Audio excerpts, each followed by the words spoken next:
Mike. Good afternoon, everyone. Good afternoon. Good afternoon. How are we doing today? I hope we're doing fine. All right. All right. Okay, so we're just going to dive right in. Now, if you have any questions for us if you have any questions as I, you know, um, expound on today's topic, in honor of or in celebration of the Customer Service Week. If you have any questions, please just drop it in the chat box, and those questions will be attended to. All right. Okay, so let's just dive straight into it. My name is Adisola Deyemi, and I'm the managing partner of Well of Seven Attorneys. So we're just going to dive right into it. Thank you. All right. So in Nigeria today, the real measure of business excellence is not just about how many customers you have. It's about how many complaints you can withstand without a petition landing at the FCCPC. Before I continue, please let me just confirm if you can hear me. Let me know if you can hear me. Let me know if you can hear me. Please put it in the chat box if you can hear me.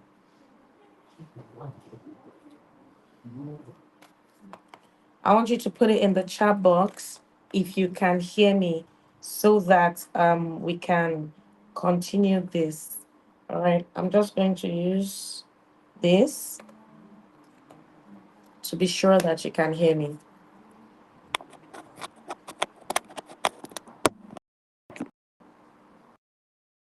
All right. All right.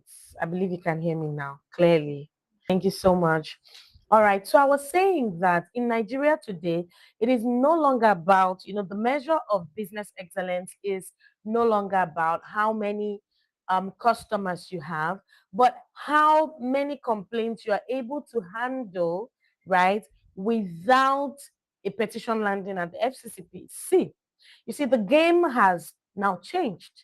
Customer service used to be about, smiles and slogans. Oh, we care about you. Oh, we value you. But now it is a statutory compliance. It is about how you treat the person who paid you. It's about how you treat the people who have paid you for the service or the product, and whether your process meets the test of the law. The law is now, customer service is now enshrined in the FCCPA, right? Now, see, a few years ago, when a customer complained, people would just send maybe a junior staff or some call center agent. They'll just send them there to go and say, oh, sorry, we are sorry about. In fact, some people will not even say sorry. Some businesses, they won't even say sorry. Once something happens, it happens, they move on, right?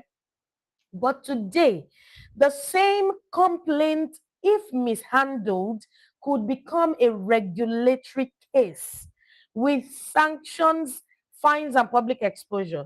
Yeah.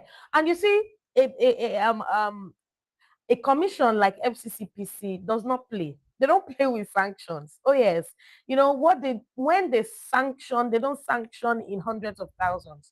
At least the sanctions that I have seen, they are not cheap sanctions. They're not cheap fines, right? And because the FCCPA, the Federal Competition and Consumer Protection Act, has now redefined, customer service, you know, um, as the FCCPA has now redefined customer service. So now, I need you to take note of these. I need you to take note of these things that I am going to talk about. Number one, the FCCPA was not created to make business difficult. It was not created to make doing business difficult. No, it was created to make businesses responsible. Now, responsibility is not a matter of it's not just a matter of corporate culture. Business responsibility is now a law. It is now a law, right? And secondly, the modern business battlefield is no longer just profit margins. We don't only talk profit margins now, right? It is now about trust margin. Do you get what I'm saying? It is not just about profit margin alone, it's also about trust margin. And then because of that, thirdly, compliance is now the new currency of credibility. Compliance is now the new currency of corporate credibility. So I'm going to unpack the consumer protection law, not just as a lawyer, right? But as a business leader trying to build a transgenerational organization and who also encourages people to do the same. I encourage people everywhere I go to, build a transgenerational business, a transgenerational organization. All right. So we're going to unpack that. Now, firstly, let's take a deep dive into understanding the FCCPA landscape. I'm sure everybody by now, we all know the meaning of FCCPA, the Federal Competition and Consumer Protection Act. Let's take a deep dive into that. In 2018, Nigeria quietly experienced a revolution in business conduct, in how people do their business. The FCCPA became a version of corporate conscience, right? The FCCPA asked a simple question: how do you treat your customers when nobody is watching? I mean, that's like the baseline of the question that the FCCPA and the FCCPC ask, right? For instance, Section 114 to 119 of that act provides that businesses must act with honesty, fairness, and justice. Section 120 of that same act stops a company from misleading or deceiving its customers, even by silence. I always say that silence sometimes can be very loud. When you're silent on some issues, when you're silent on some things, some key things, right? And Section 121 provides that you cannot insert unfair and oppressive terms into your contracts, right? And Section 122 and Section 123 impose after sales responsibility. When I say after sales responsibility, I'm talking about warranty, refund, repairs, exchange. You know, that's why, sometimes when we go to Instagram and TikTok, you will see people that will write it on their bio, no refund policy. It is against the law. No refund policy is against the law. It's only, although there are some items that you cannot that you cannot exchange. For example, maybe undergarments, right? Somebody, female undergarments and the rest of it. It's impossible. I mean, it would be unhygienic for you to exchange such products, right? But no refund is against the law. Now, moving on, Section 125 of that same act imposes a duty to provide redress for every wrong and for you to document your process. You must provide redress for every wrong. No wronged customer should remain wronged, right? You have to provide redress for every wronged customer.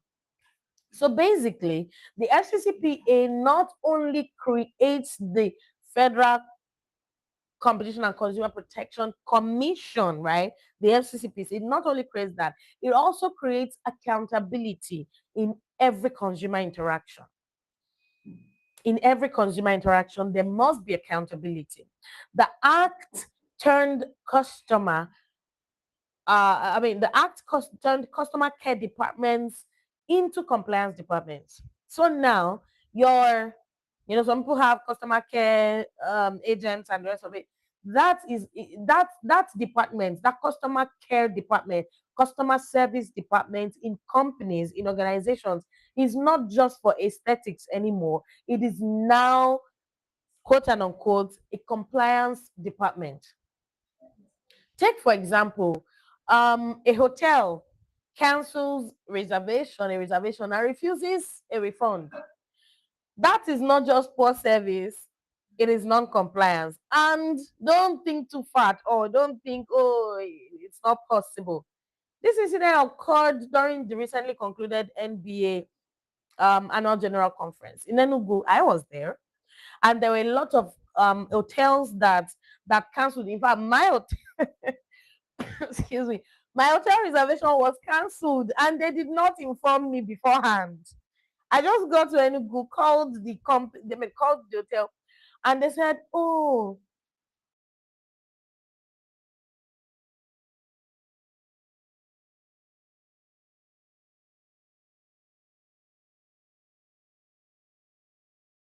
I came all the way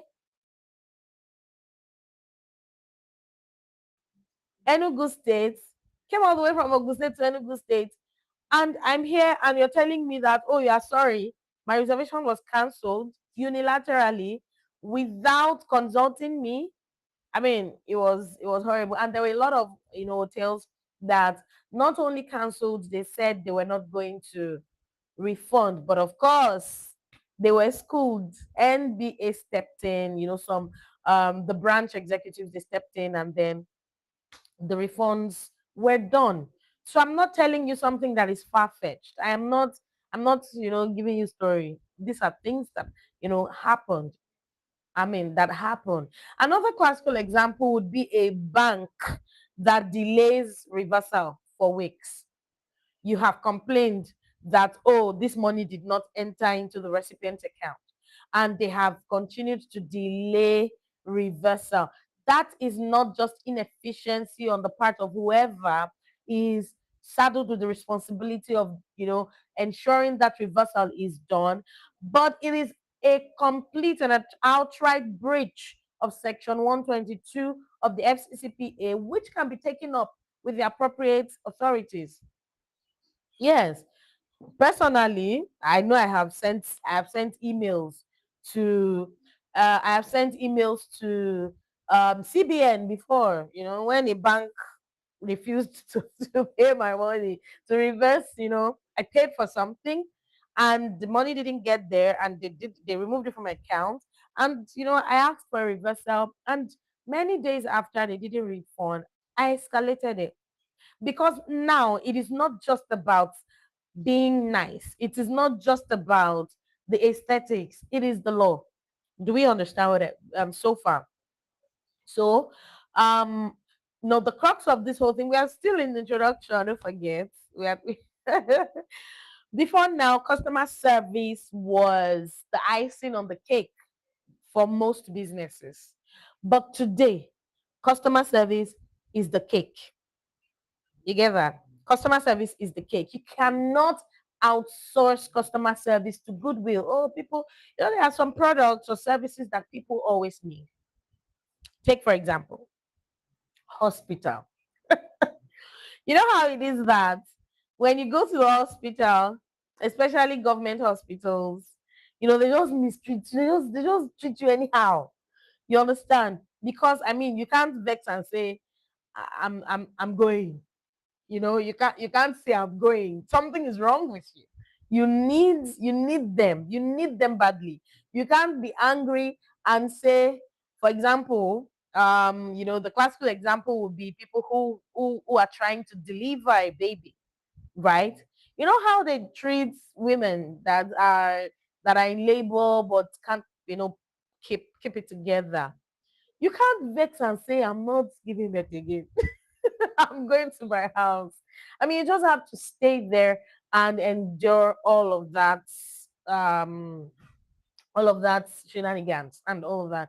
You understand? So, like I said, an organization cannot outsource customer service to goodwill, or the fact that that service or that product is needed and people are in desperate need of it, right?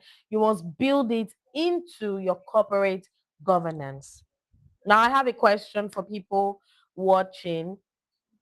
Um, how many of you have a written complaint handling policy in your organization? I want you to um I want you to please put it in the comment section. If in your organization you have a complaint handling policy, there's a policy for how complaints are handled in your organization. Not a promise, not that, oh, here we don't do, no, no, no, no. How, I mean, does your organization have a complaint handling policy? An actual process that can stand the scrutiny of FCCPC. If, for example, FCCPC officials decide to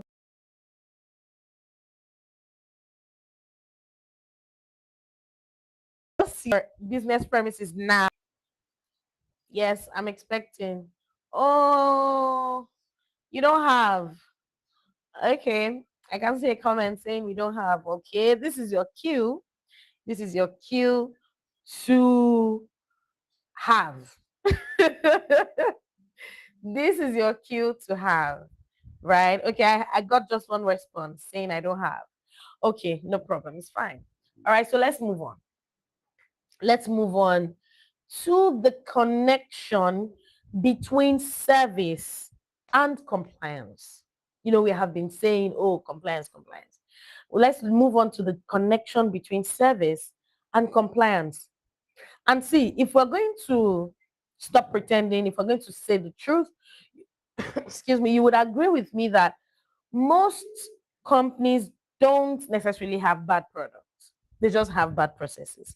They just have people that are not well trained for for the rendering of those services. They know their job. For example, I'm a lawyer.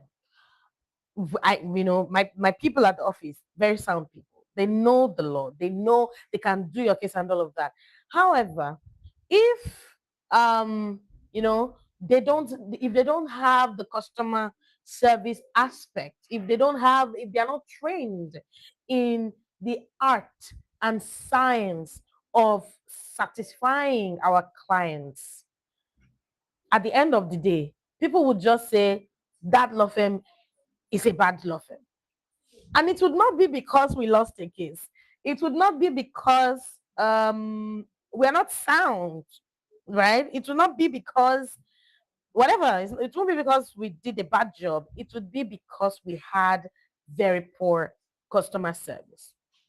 Now, so I was saying that most companies have good products, but they just have bad processes. And bad processes break the law. That is the baseline of what I'm telling you today. When you have a bad process, it breaks the law. For example, I once saw a lady recently crying on Instagram that that a tailor delivered her wedding dress days after her wedding.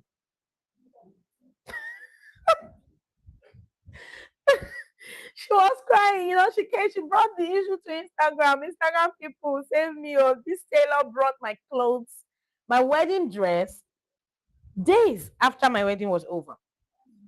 Now, um, she had to rent a dress about 24 hours before her wedding. She had to rent a dress. Did the dress now, by the time this tailor delivered the dress days after the wedding, right? She brought the dress, to Instagram. She showed it. Did the dress come out nice? Yes, the dress was actually a very nice dress.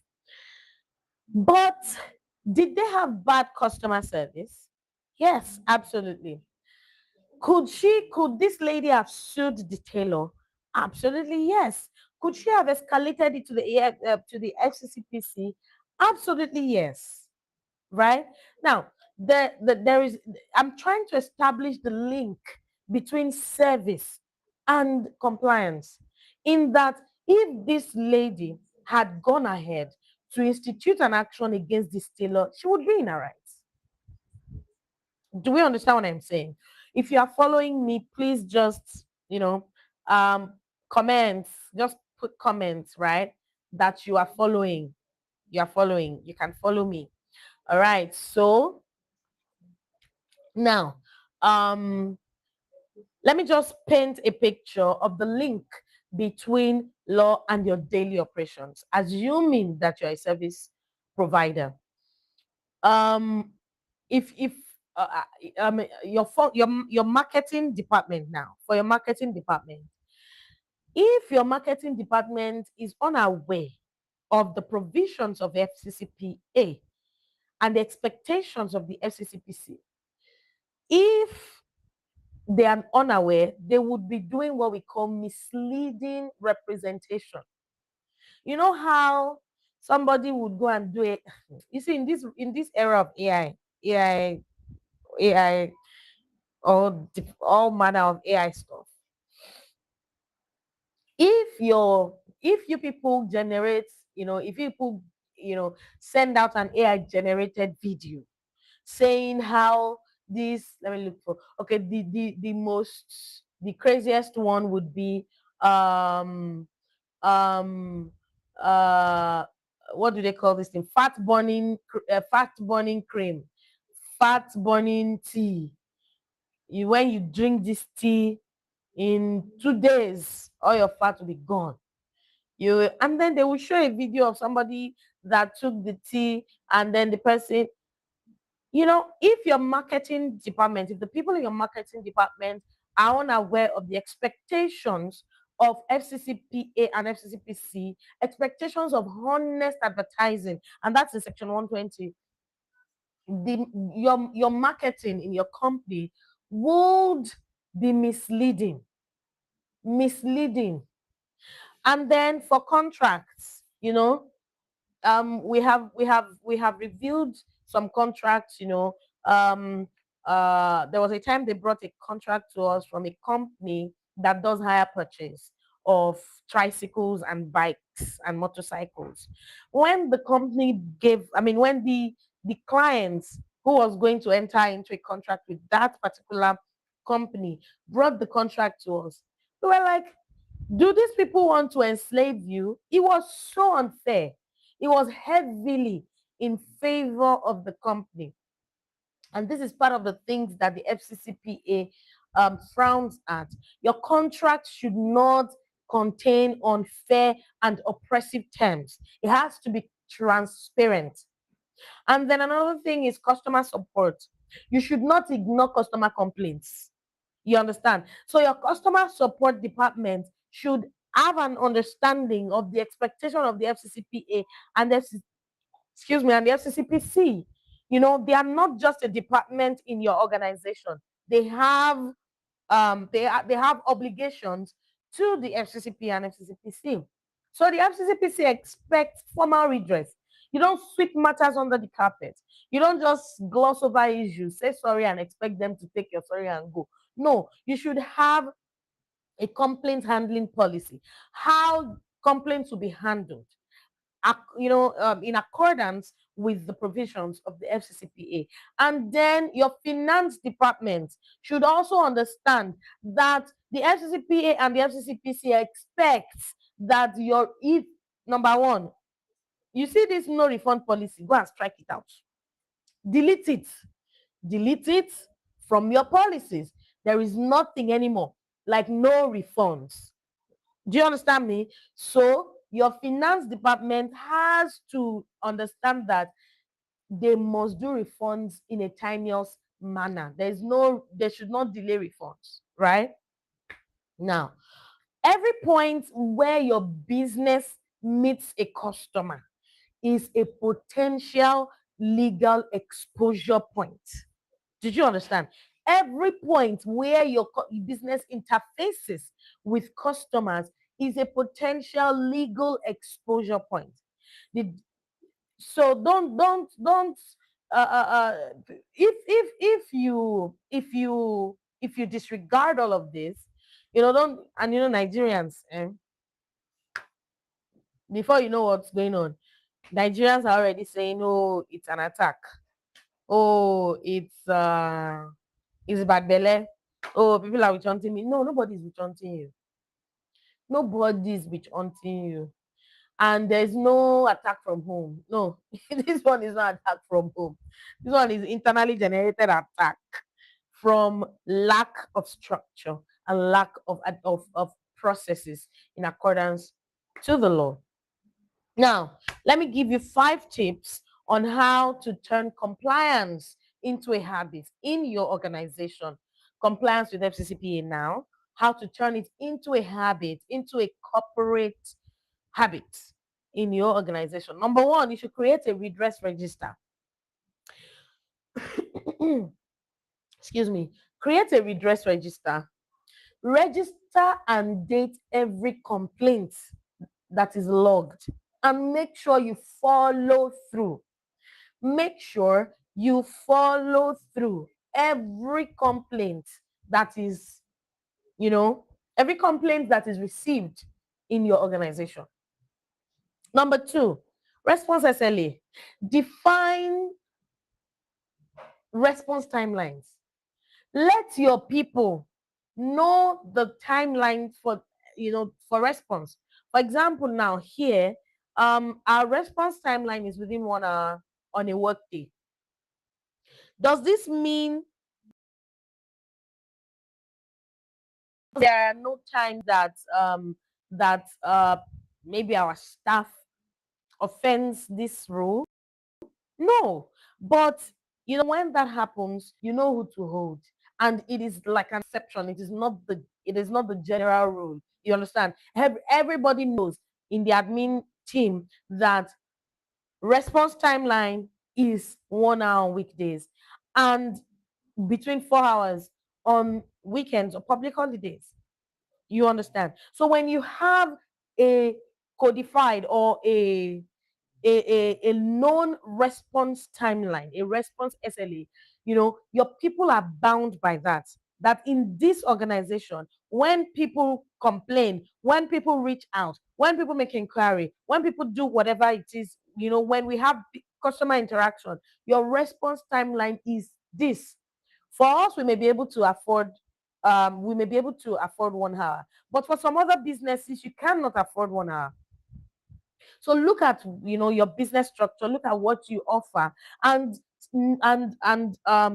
create a response timeline and ensure that all your people, and if you are the only person there, ensure that you stick to it. And number 3, complaint escalation map. This is important for people that have a team, that are in a team. You understand? You have many people working together. Create a complaint escalation map. Who receives complaints first? If they are unable to resolve that complaint within 1 hour, within the 1 hour SLA that you have already,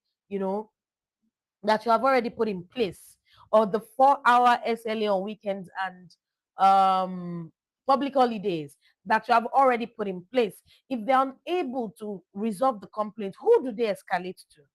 Who do they escalate to? What do they do? Should they just keep posting the customer or keep posting the client? We are working on it. We will revert. We are working on it, ma. Please hold on, ma. And this person knows that they are not having a headway. Who do they escalate to?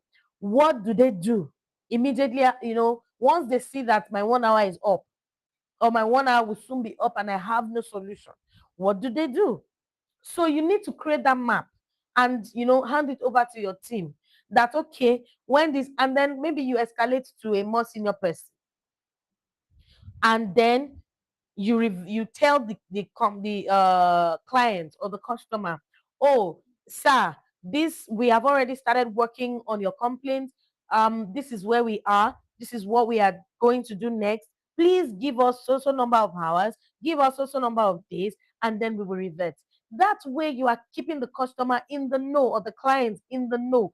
And that way you are also complying with FCCPA. Do we understand? Now,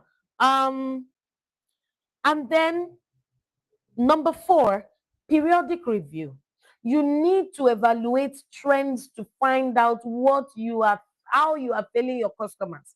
You need to evaluate. So when you have put in that structure in place, you cannot just put it there and go to sleep. No, you need to evaluate. So for example, I think it was last 2 years or last year, we sent a survey to our clients to let us know how we have failed them in the past.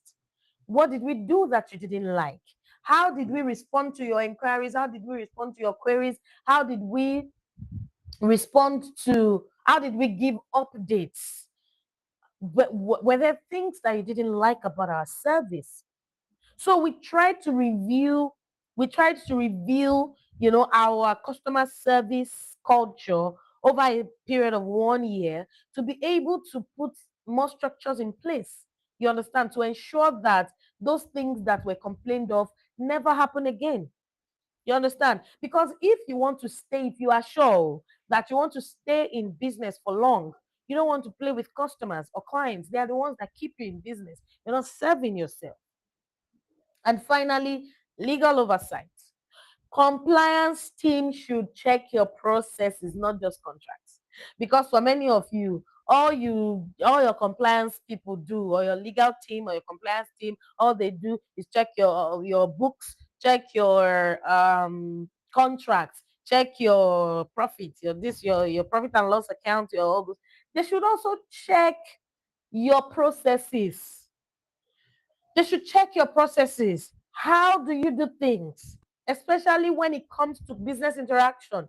I said it before that every point where your business interacts with clients is an exposure point. You understand what I'm saying? If you follow me, please just put it in the comment that you follow me.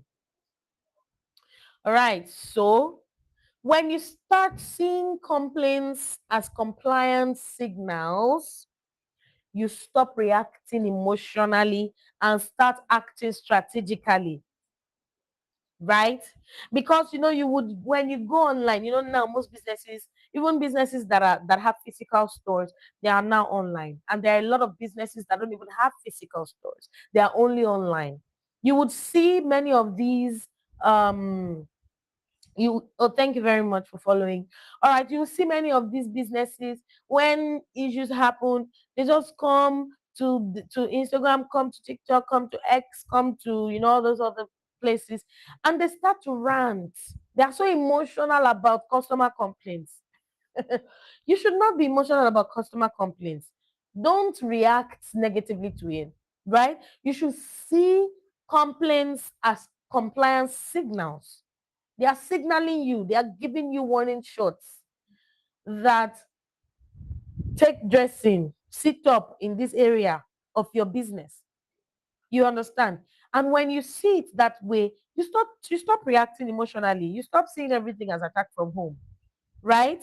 You start acting strategically.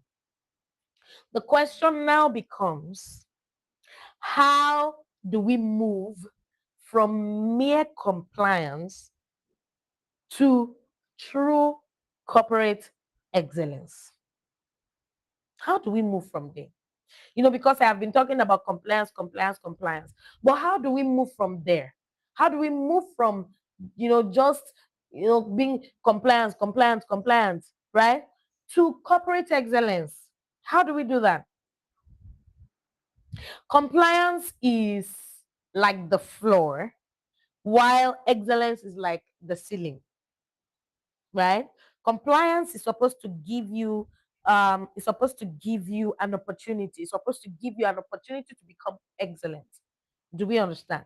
Compliance is supposed to give you the platform to achieve excellence. If truly what you are building is a transgenerational business, you want to use compliance as a launch pad to excellence.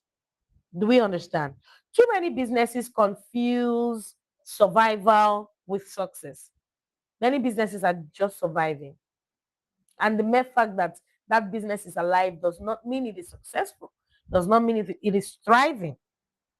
Do we understand? So let's not confuse survival with success.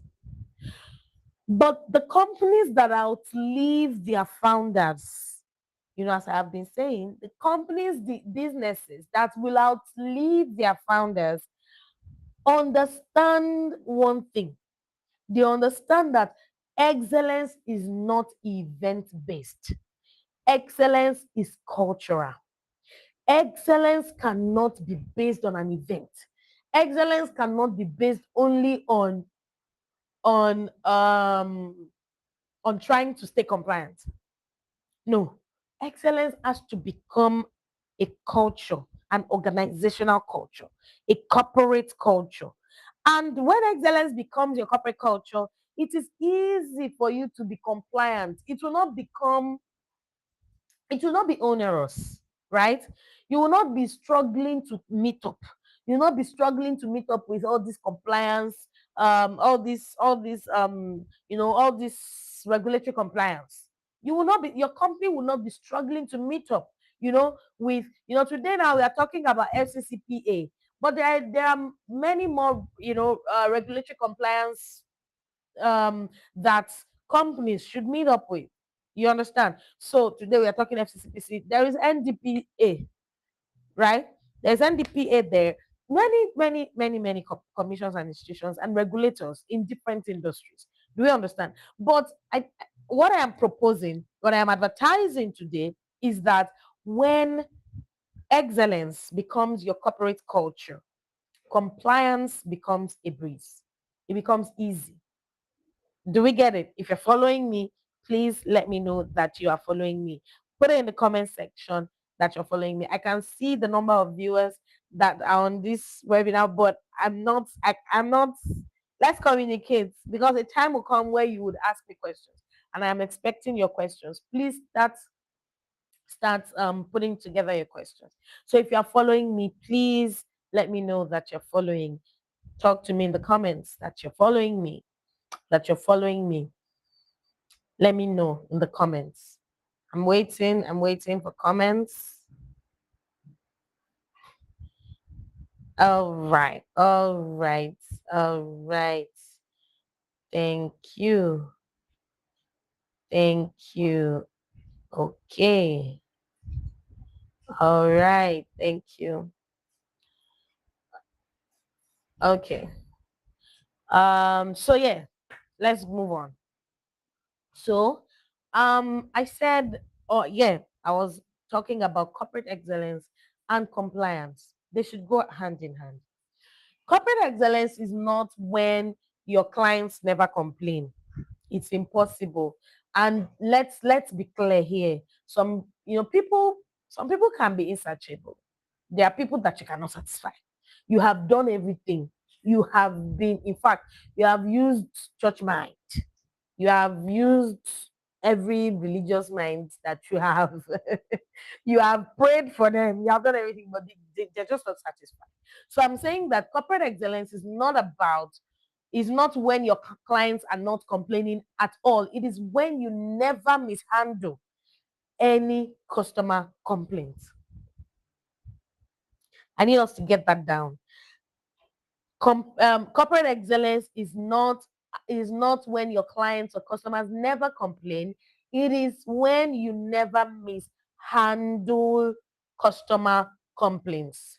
So now, let me just quickly talk about 4 levels of excellence within the context of the FCCPA and the FCCPC.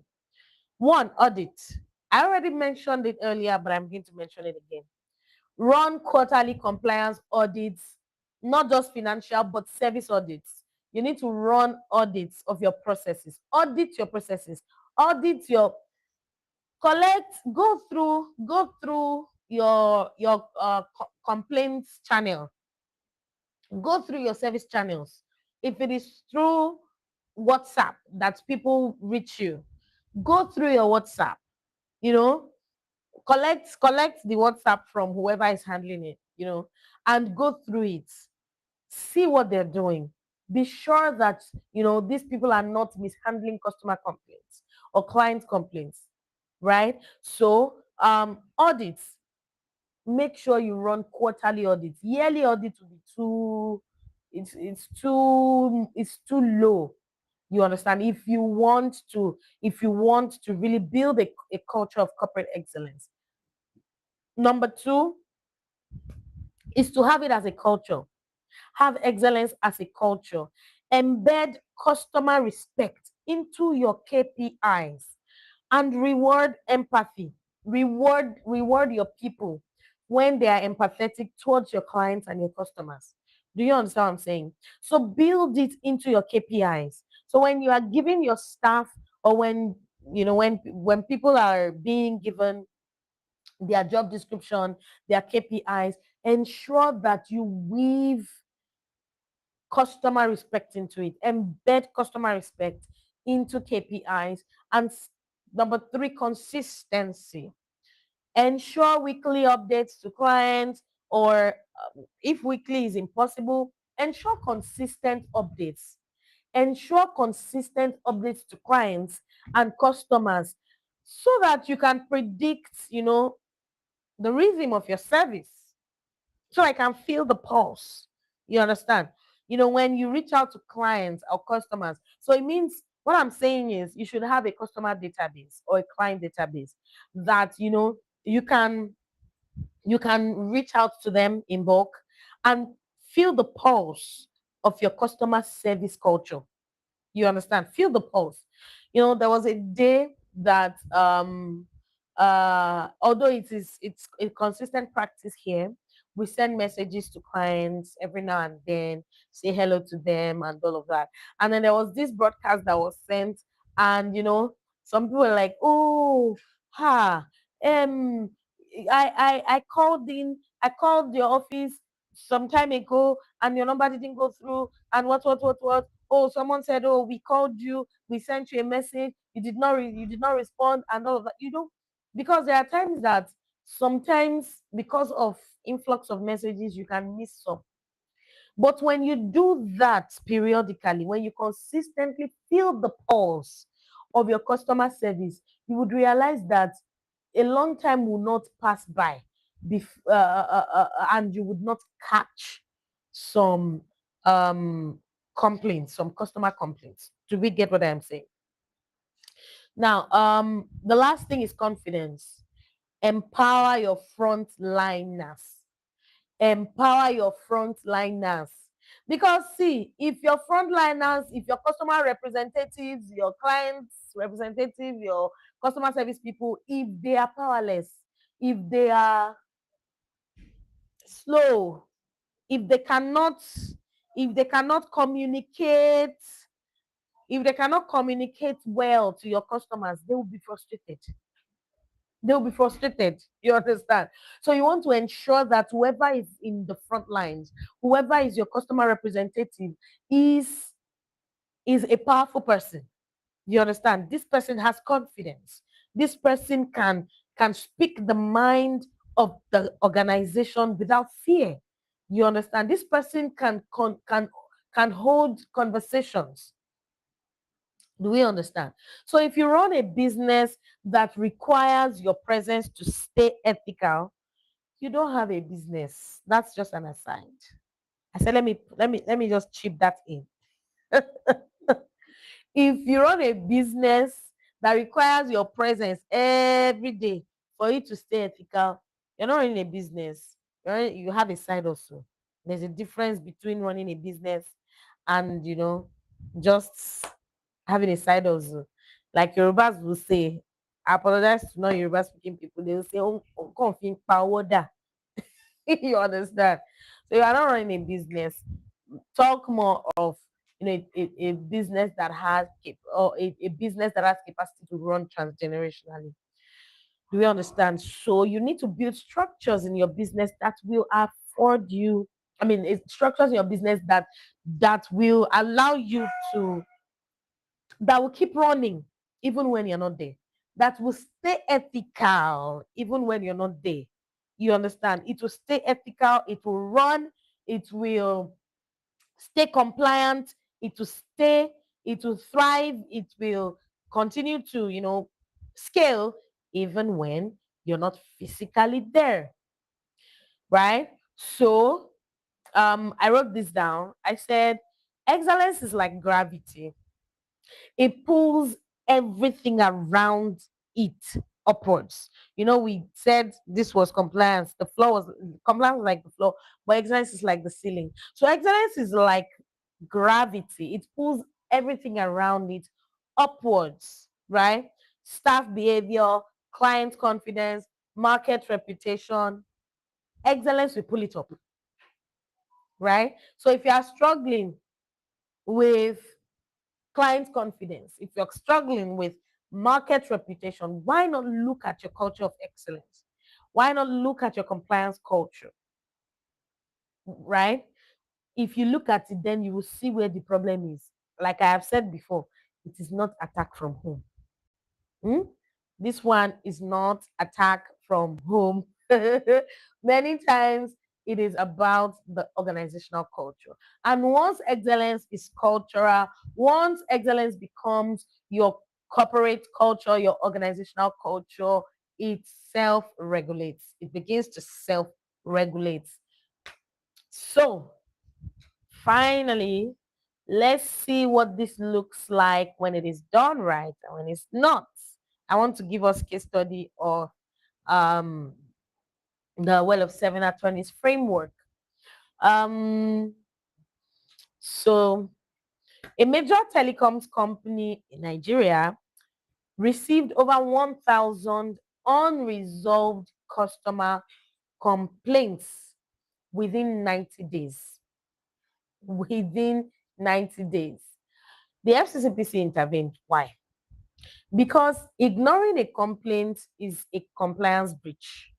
They received over 1,000 complaints from their customers, and they ignored it. You know how you will call.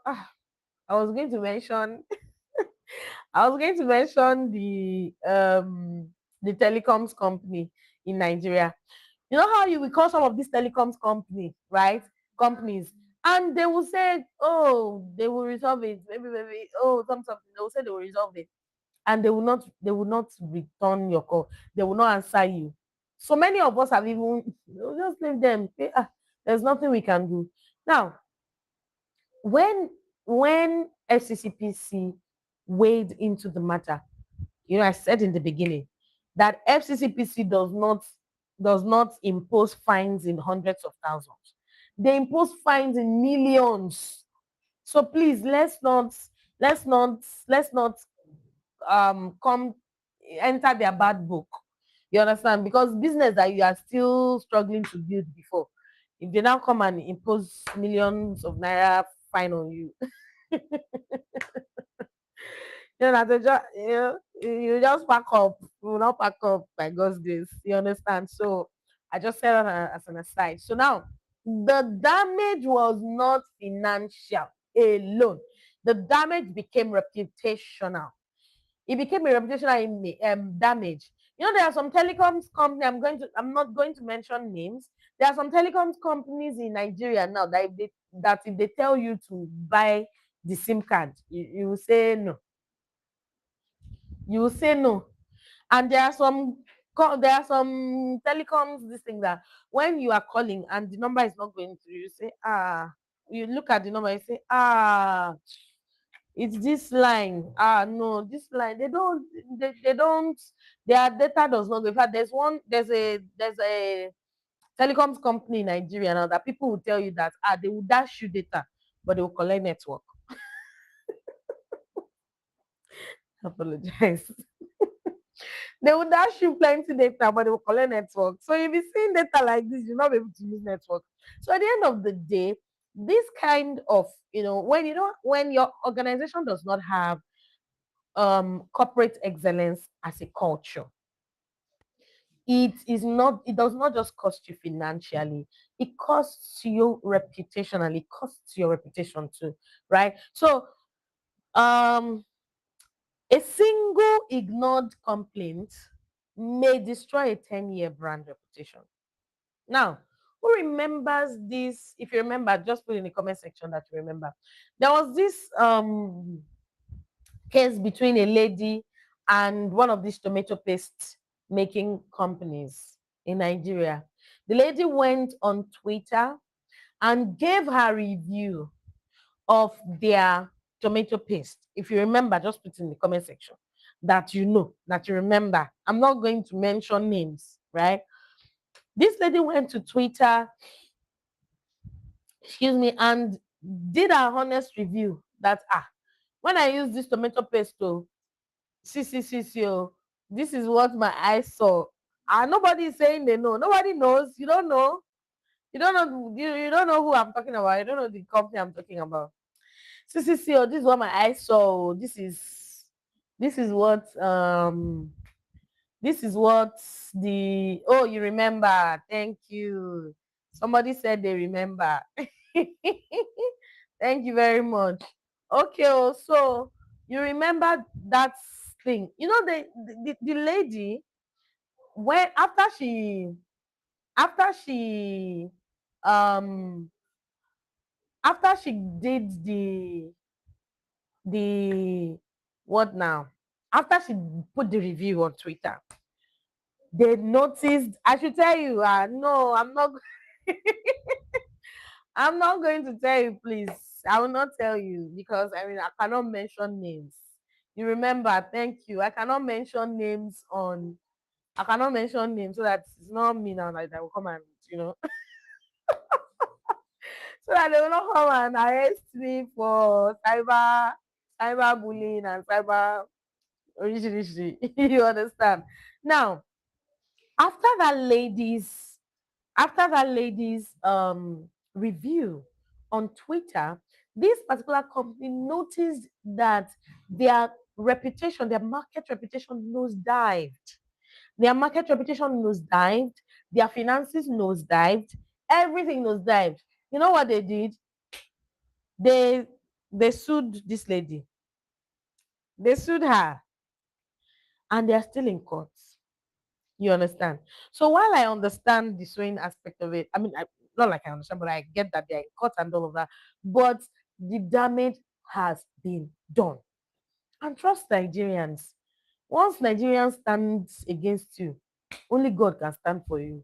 You understand? So let's not bring our businesses into that space where we begin to suffer where we begin to suffer loss to our market reputation. All right. So I was going to give us the framework, the case study, I mean, the framework of well of seven attorneys. Number one, the first stage for us is awareness stage. The awareness stage. We let our people be aware of the provisions, of the expectations of the law, right? We are a law firm, so we should not be the ones caught offending the provisions of the law, right? So we we sensitize our people to become aware of our obligations, of their obligations under the FCCPA. We give the outcome is that they have legal literacy, they are legally literate. And then the second step is that we build structures. We embed these legal obligations in our SOPs. We have SOPs, we have our redress mechanisms, and we embed the our legal obligations under the FCCPA into our um, SOPs and other processes. You understand? That way, we are reducing risks. We are managing risks. We are reducing risks. You understand? And then execution is, the next stage is execution, right? We train our first liners, our front liners rather. We train them, periodically. We train our people, like all the people in the client facing departments, right? The admin people, the practice manager, the all of them. We do periodic trainings for them so that they can be consistent. It's not that today you people are nice, by tomorrow is I am a tanga that is there. You understand? Training training gives birth to consistency. We have consistent outcome all the time. And then we evaluate. That's the next stage. We evaluate, we monitor complaints, we monitor client satisfaction, we monitor. And when we monitor, what we are aiming for is improvement, right? We are open to improve our processes by client feedback.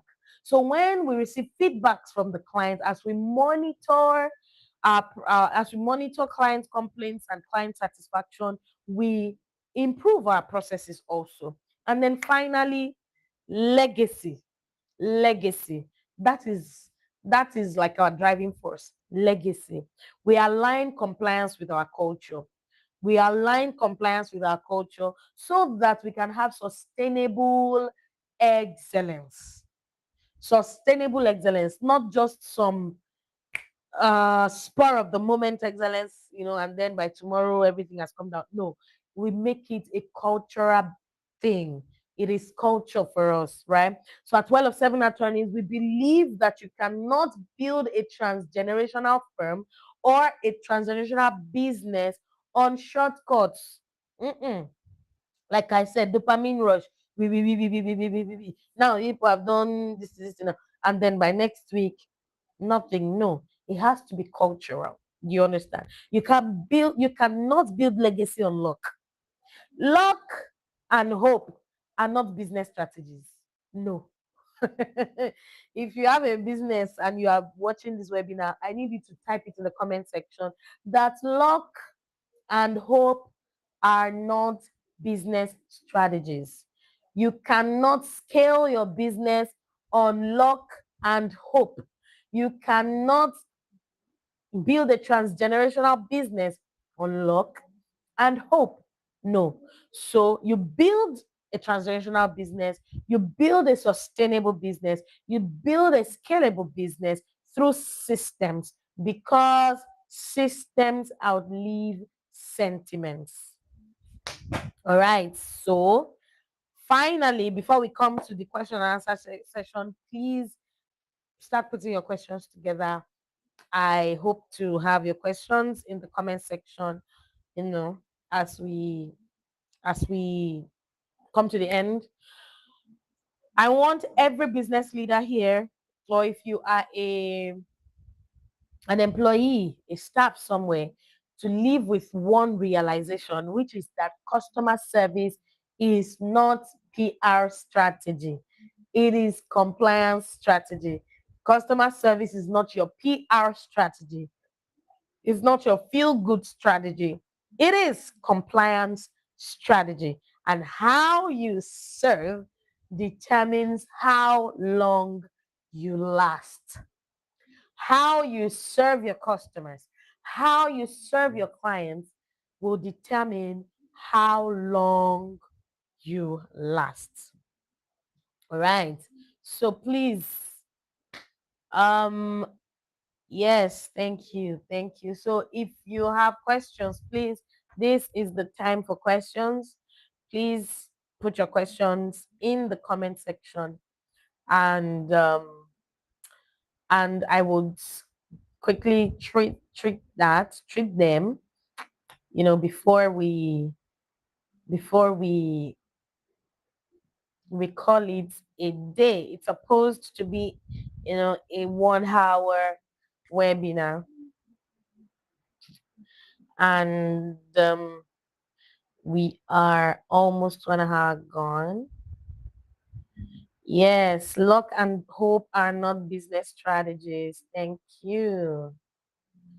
Thank you. All right. Any questions?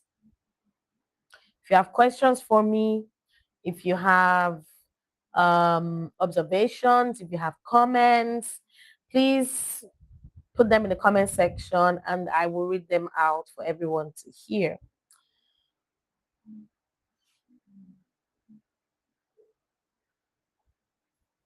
All right.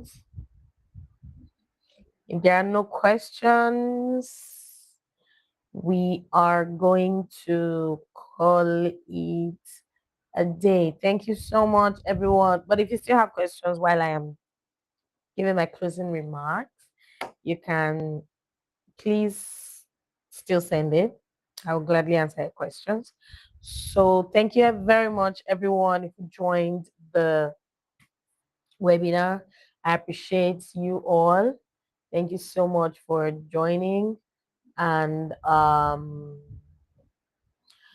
yes, thank you so much. And I hope you gained a lot from the yes, thank you so much. Is it possible to have is it possible to have this video or slides? Oh, it's on YouTube. It's on YouTube. You can go back to YouTube to rewatch the videos. Yes, you have the video. If you want the slides, they can be sent to you via email. I believe you registered. If you registered, we have your email address. We will send it to you via email.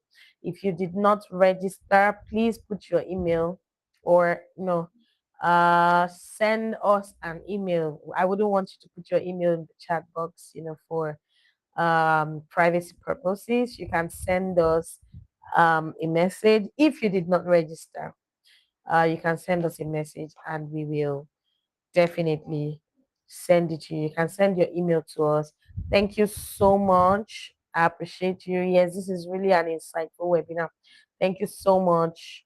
I appreciate that insightful session. Thank you so much. I appreciate that. All right, let's have a great evening, everyone.